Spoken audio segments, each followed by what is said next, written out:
എനിക്കും അതിലൊരു മടിയുണ്ട്. പിന്നെ CCTVയുടെ വർക്ക് കഴിയുമ്പോൾ എല്ലാ ദിവസവും ഈ നേരാവും. ഓണത്തിന് മുമ്പ് തീർത്തു കൊടുക്കേണ്ട വർക്കും കിടക്കുന്നുണ്ട്. അതിനിടയിൽ ഒരു ദിവസം വർക്ക് മാറ്റി വെക്കാനും പറ്റില്ല. അയ്യോ, അത് വേണ്ട വിനയ.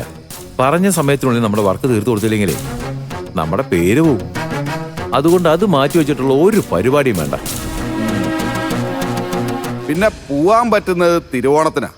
അതെന്തായാലും പോണം. ഈ പിള്ളേർക്ക് ഡ്രസ്സും മറ്റും കൊണ്ടു കൊടുക്കാൻ അമ്മയും മാമനും ഇപ്പോഴേ പ്ലാൻ ചെയ്ത് വെക്കുക. പിന്നെ മോനെയും കൊണ്ടുപോകണം. അപ്പോ നിങ്ങളുടെ ഇത്തവണത്തെ ഓണം മാഷിന്റെ കൂടെ ആയിരിക്കും അല്ലേ? അങ്ങനെയാണ് വിചാരിക്കുന്നത്. പിന്നെ അദ്ദേഹത്തിന് വേറെ എന്തെങ്കിലും പ്ലാൻ ഉണ്ടോന്ന് അറിയില്ലല്ലോ. എന്തായാലും സമയം കിട്ടുമ്പോഴേ മാഷിനൊന്ന് വിളിച്ചേക്ക് വിനയ.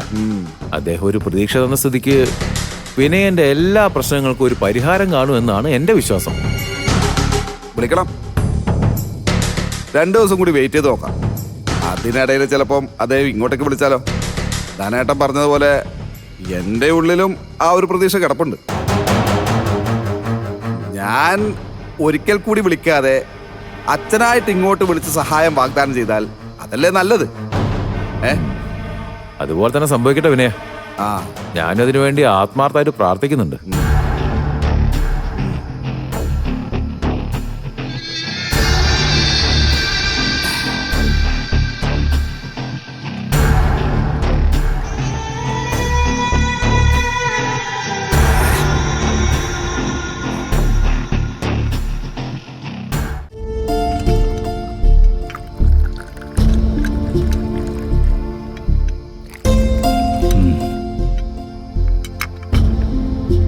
അമ്മ കഴിച്ചോ തന്നെ? ഇല്ല, വിളിച്ചപ്പോ നിങ്ങളൊക്കെ കഴിച്ചിട്ട് കഴിക്കാന്ന് പറഞ്ഞു. പുറത്തുള്ള ആൾക്ക് ഫുഡ് കൊടുത്തോ? ആയില്ല, എല്ലാവരും കഴിച്ച ശേഷമേ കൊടുക്കാറുള്ളൂ.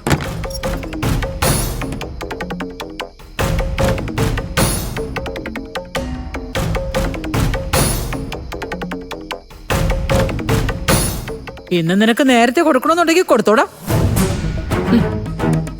പക്ഷേ അയാളെ എന്ത് ചെയ്യണമെന്നുള്ള കാര്യത്തിൽ നീ നിന്റെ അനിയനും കൂടി ഒരു തീരുമാനം പറയണം. ഞങ്ങളുടെ തീരുമാനത്തിന് എന്താ വില? എല്ലാം അമ്മയല്ലേ തീരുമാനിക്കുന്നത്. ഇതും അമ്മ തന്നെ തീരുമാനിച്ചാൽ മതി. ഓ, അയാളെ ഇവിടുന്ന് പറഞ്ഞു വിടണമെന്നുള്ളത് ഞാൻ തീരുമാനിച്ചു കഴിഞ്ഞു. അതിന് എങ്ങനെ വേണമെന്നുള്ള തീരുമാനമാണ് ഞാൻ നിങ്ങൾക്ക് വിട്ടത്.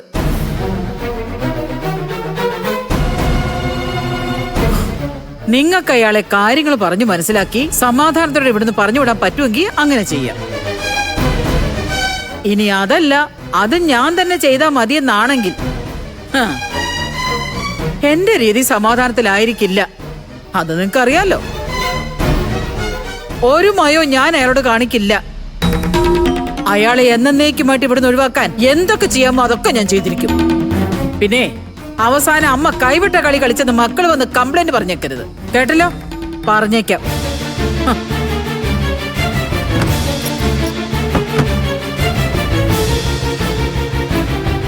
അമ്മയൊരു കാര്യം തീരുമാനിച്ചതാ. അയാളെ എന്തെങ്കിലും പറഞ്ഞു മയത്തിൽ വിടുന്ന് പറഞ്ഞു വിടുന്നതായിരിക്കും നല്ലതെന്ന് എനിക്ക് തോന്നുന്നത്. സോനെ, അങ്ങനെ അദ്ദേഹത്തെ മയത്തിൽ പറഞ്ഞ് വഴിയിലോട്ട് ഇറക്കി വിടാനൊന്നും പറ്റില്ല. പോകാനൊരു ഇടമല്ലാതെ അയാൾ പെരുവഴിയിലായാൽ ആളുകൾ ഞങ്ങളോട് കൂടിയായിരിക്കും ചോദിക്കുന്നത്. പറഞ്ഞു വിടുന്നുണ്ടെങ്കിൽ ഏതെങ്കിലും ഒരു ഷെൽട്ടറിലേക്ക് തന്നെയായിരിക്കണം ഇന്ദിരേട്ടാ. അതെങ്കിലും നമ്മൾ ആ മനുഷ്യന് വേണ്ടി ചെയ്യണം. ഇന്ദിരേട്ടാ, ഏട്ടൻ ഇന്ന് തന്നെ അയാളോടൊന്ന് സംസാരിക്കാം. പറ്റിയൊരു സ്ഥലം നമുക്ക് നാളെ തന്നെ കണ്ടെത്താം.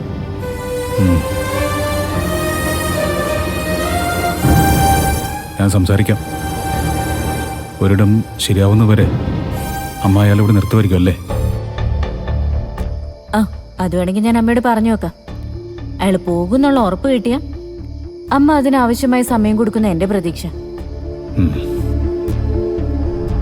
എങ്കിൽ പിന്നെ ഇന്ദിരേട്ടൻ ഇന്ന് തന്നെ അദ്ദേഹമായിട്ടൊന്ന് സംസാരിക്കും.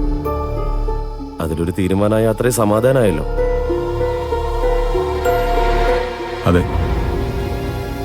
ഇനിയും ആ മനുഷ്യന്റെ പേരില് ഇനി കുടുംബത്തിന്റെ സ്വസ്ഥത കളയാൻ വയ്യ. ഇതോടെ എല്ലാത്തിനും ഒരു തീരുമാനം ഉണ്ടാവണം.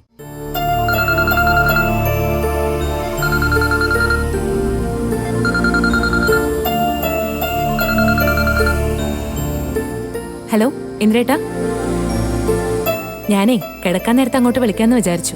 ഇന്ദ്രേട്ടൻ കിടന്നായിരുന്നോ? ഇല്ല. അല്ല, നിന്റെ ജോലി കഴിഞ്ഞില്ലെങ്കിൽ ഞാൻ പിന്നീട് വിളിക്കാം. ഏയ് കുഴപ്പമില്ല ഇന്ദ്രേട്ടാ. എന്തെങ്കിലും അത്യാവശ്യമില്ലാതെ ഇന്ദ്രേട്ടൻ ഇപ്പൊ ഇങ്ങോട്ട് വിളിക്കില്ലെന്ന് എനിക്കറിയാം. അത് പിന്നെ ഇവിടെ പുതിയൊരു പ്രശ്നം തുടങ്ങിയിട്ടുണ്ട്. അമ്മ അടുക്കളയിൽ സൂക്ഷിച്ചിരുന്ന 20,000 രൂപ കാണാനില്ലത്രേ. 20,000 രൂപ കാണാനില്ലെന്നോ? അതെ, ആ മനുഷ്യനോടുള്ള അമ്മയുടെ പ്രതികാര നടപടിയാണെന്ന് എല്ലാവർക്കും മനസ്സിലായി. പക്ഷെ 20,000 രൂപ മോഷ്ടിച്ചത് അയാളാണെന്ന് വരുത്തി തീർക്കാനുള്ള ശ്രമത്തില അമ്മ. ആ പേര് പറഞ്ഞായിരിക്കും ഇനി ആ മനുഷ്യനെ ദ്രോഹിക്കാൻ പോകുന്നത്. ഇന്ദ്രേട്ടാ, അതാ 2 ലക്ഷം കൈക്കലാക്കാൻ പറ്റാത്തതിന്റെ ചൊരുക്ക.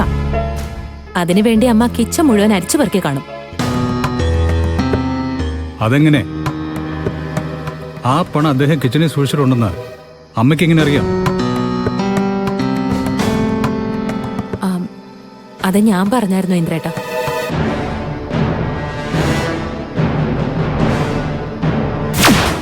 എന്തായാലും അമ്മ ഇത്രയും അന്വേഷണാത്മകമായിട്ട് അധ്വാനിച്ചതല്ലേ, അതുകൊണ്ട് ഞാനൊരു കാര്യം പറയാം. പക്ഷേ എന്റെ ഒരു ഊഹവാ, ആ പണം അദ്ദേഹമേ ആ വീടിന്റെ കിച്ചണിൽ സൂക്ഷിച്ചിട്ടുണ്ടാവും. കിച്ചണിലോ? അല്ല, അതെ. അല്ല, അദ്ദേഹത്തിന്റെ സ്ഥാനം ഇപ്പം അവിടെ ആണല്ലോ. അനു, നീ എന്തിനാ അമ്മയുടെ അടുത്ത് അതൊക്കെ പറയാൻ പോയത്? അത് എനിക്ക് പറയേണ്ടി വന്നതാ ഇന്ദ്രേട്ടാ. എന്നെ മോനെ വഴിയിൽ തടഞ്ഞു നിർത്തി അവര് ചോദ്യം ചെയ്തു. ഇന്ദ്രേട്ടന് അദ്ദേഹത്തിന്റെ പേരില് അക്കൗണ്ട് തുടങ്ങാന്ന് പറഞ്ഞ കാര്യം വരെ അമ്മയ്ക്ക് അറിയായിരുന്നു.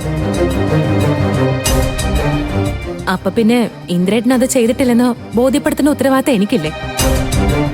അനു, പക്ഷെ കിച്ചണിൽ ആ പണം സൂക്ഷിച്ചിട്ടുണ്ടെന്ന് പറഞ്ഞാൽ അമ്മ ഇത് കണ്ടെത്തില്ലേ?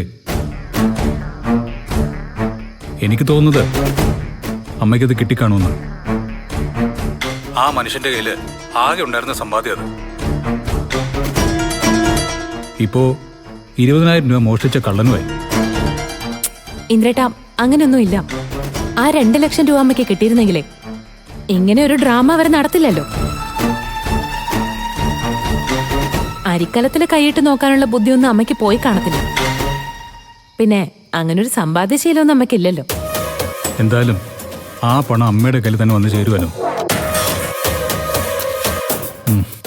അയാൾ ഇവിടുന്ന് പറഞ്ഞുവിടാൻ തന്നെ തീരുമാനം.